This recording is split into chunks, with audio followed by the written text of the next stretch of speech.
La primera pregunta del cuestionario decían si es posible que en un cuerpo se creen electrones. Entonces, repasando un poquito, en cualquier cuerpo u objeto, recuerden que en física estamos hablando de esto, lo que yo tengo es materia que lo compone. Y la materia está compuesta por átomos, que fue lo primero que repasamos. Entonces, estos átomos se caracterizaban por tener partículas. Dentro del núcleo encontrábamos a los protones, que tienen carga positiva, y a los neutrones, que no tienen carga. Y rodeando ese núcleo, en una nube electrónica o en la zona extranuclear, o sea, fuera del núcleo, voy a encontrar a los electrones, que son partículas que tienen carga eléctrica negativa. Entonces lo que pasaba era que estos átomos todos tenían, por recibir ese nombre, un número de protones, o sea, de cosas positivas, equilibrado o balanceado con el número de electrones, o sea, igual cantidad. Por esa razón, en su conjunto, cuando yo hablo de un átomo, estoy hablando de algo neutro. Entonces, la mayoría de los objetos están formados por átomos, por ende, son neutros de carga. Pero puede pasar que en algunos casos en la naturaleza, lo que tiene más afuera, o sea, los electrones de los átomos, se muevan, se desplacen. Entonces hay algunos átomos que pierden electrones. Puede pasar entonces que los átomos pierdan electrones y esa igualdad de desequilibrio se perdería. Entonces, cuando un átomo pierde electrones, se transforma o queda cargado positivamente. ¿Por qué? Porque al perder cosas negativas, ahora hay más cantidad de protones que de electrones alrededor. Entonces, por esa razón decimos esto. Si ven en el material que les pasé, en un recuadrito chiquitito debajo de la página, le llaman a estas partículas cargadas iones. Cuando un átomo pierde electrones y queda cargado positivamente, se transforma en un ion. Y específicamente ese ion se denomina cation. Lo vamos a volver a ver en más detalle.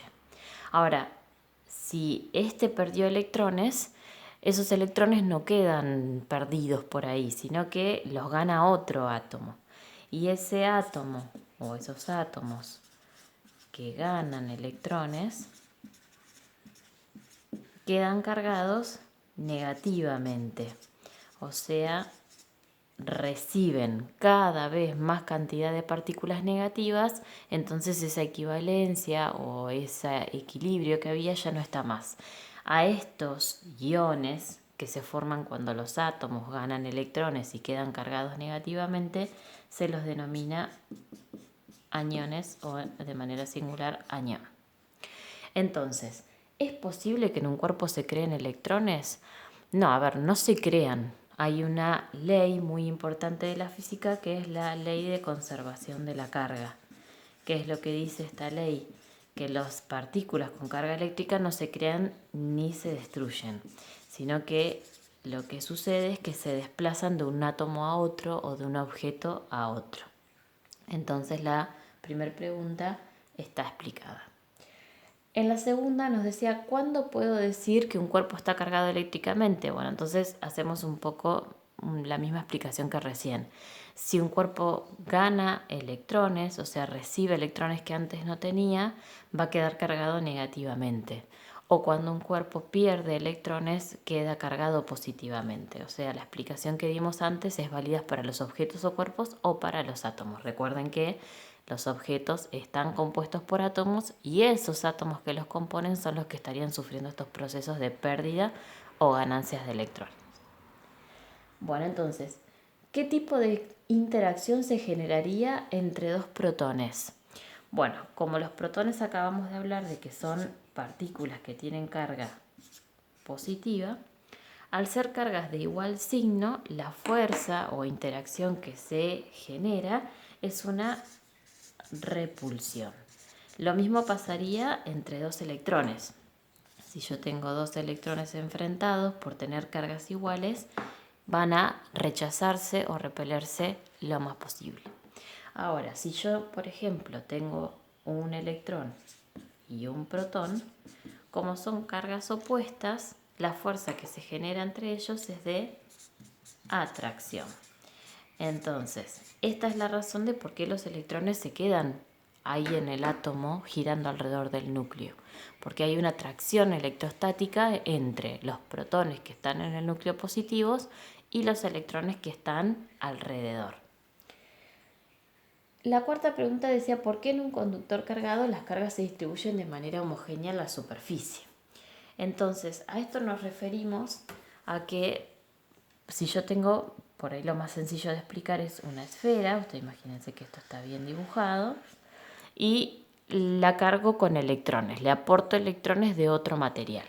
Entonces, esos electrones lo que van a hacer es como se repelen o se rechazan, tratan de distanciarse lo más posibles uno de otro y la manera de que queden lo más alejados posibles es que se vayan hacia la superficie. O sea, a mí no me quedarían electrones en el centro porque justamente hay una fuerza de repulsión entre ellos y siempre van a buscar distanciarse. Entonces, esa es la razón de por qué en un material conductor las cargas que pueden moverse fácilmente por él se van a desplazar lo más que puedan y van a quedar distribuidas en la superficie. Eso, por ejemplo, tiene gran utilidad en por qué es seguro quedarnos adentro de un auto en una tormenta eléctrica. Si yo estoy en una tormenta eléctrica y busco refugio, lo más seguro es un auto porque cumpliría esta función. La carrocería es metálica y lo que hace es las cargas que pudiesen llegar a caer en una posible descarga o rayo, se van a distribuir por toda la superficie y van a pedir que los que estamos adentro recibamos cualquier tipo de descarga eléctrica. A contrario de lo que por ahí se piensa de resguardarse bajo un árbol, que después vamos a ver con más detalle, pero los árboles son sumamente peligrosos. Bueno, y por último nos preguntaba cómo se pueden clasificar a los materiales frente a la electricidad. Entonces hay 4 grandes grupos de clasificación de los materiales. Comenzando por el que estábamos hablando recién en el ejemplo del ítem anterior, estamos con el grupo de los conductores. Entonces yo digo que un material es conductor cuando deja circular las cargas o ofrece poca resistencia al paso, o sea, como que no las frena sería. Deja circular las cargas o ofrece poca resistencia al paso de las cargas. Entonces, ¿cuál es la razón de que un material tenga sus átomos que dejen circular las cargas? Bueno, yo les pedía que expliquen desde la composición del átomo, ¿no? Bueno, entonces lo que hay que aclarar es que en los conductores los átomos se caracterizan porque sus electrones están débilmente atraídos por el núcleo. Quiere decir que si bien hay una interacción entre protones del núcleo y electrones alrededor, esa atracción es débil, es poca.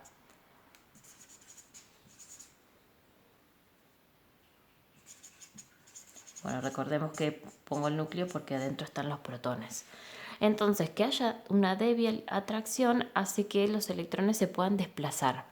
Y por eso en un conductor yo me voy a encontrar con que las cargas circulan. Es más, sus propios electrones son los que se mueven. ¿Quiénes entran en este grupo? Bueno, podemos hablar en general de los metales. ¿Sí? Los metales se caracterizan por ser buenos conductores y por eso, por ejemplo, los cables que usamos en nuestras casas son de cobre, porque el cobre es un buen conductor y económicamente tiene un valor que permite que podamos comprarlo. El oro es mejor conductor, la plata también, pero si nos ponemos en un balance con lo económico, nadie podría tener en su casa un cableado de oro o de plata. Bueno, como grupo opuesto están los materiales aislantes. Y justamente es lo contrario a los conductores. No dejan circular las cargas o ofrecen una gran resistencia al paso de las cargas. O sea, no se pueden desplazar.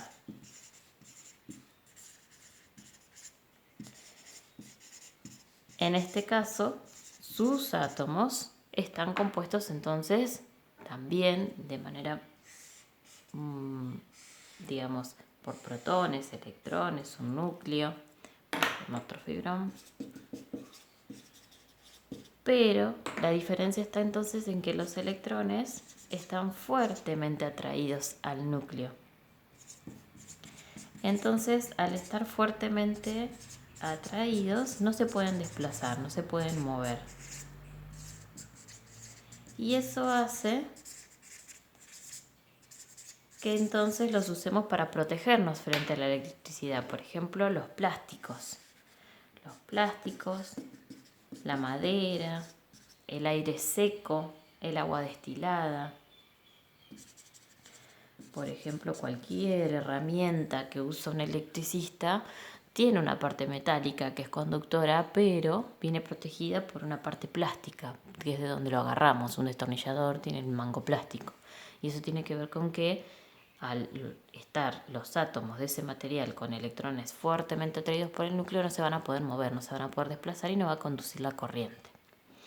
Bueno, ahí hay otros dos grupos que son por ahí los menos comunes en la vida cotidiana, sino que se los usa mucho en lo que es artefactos eléctricos, que son los semiconductores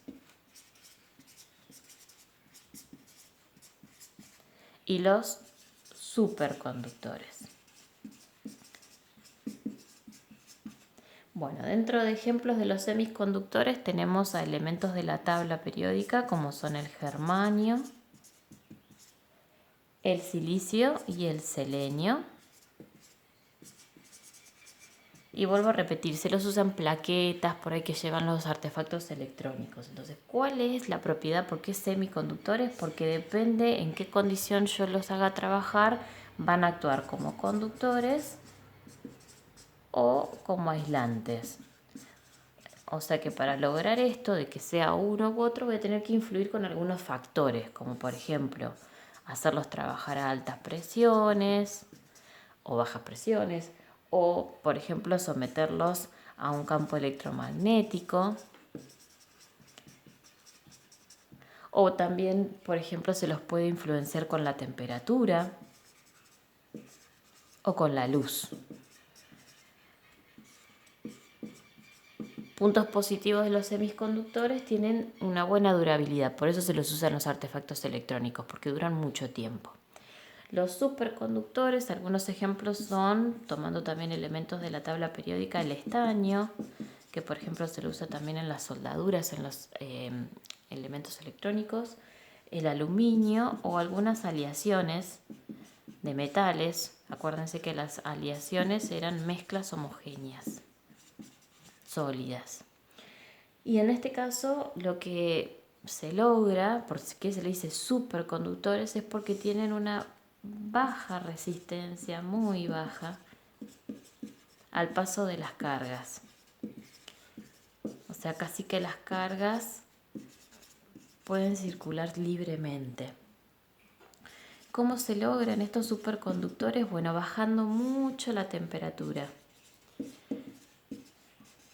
A ver, pensemos un poquito. La temperatura influenciaba, ¿se acuerdan cuando el año pasado dibujábamos un sólido? Hacíamos las partículas juntitas, bien pegadas, porque había grandes fuerzas de atracción entre ellas. Bueno, imagínense que estos son los átomos, ¿no?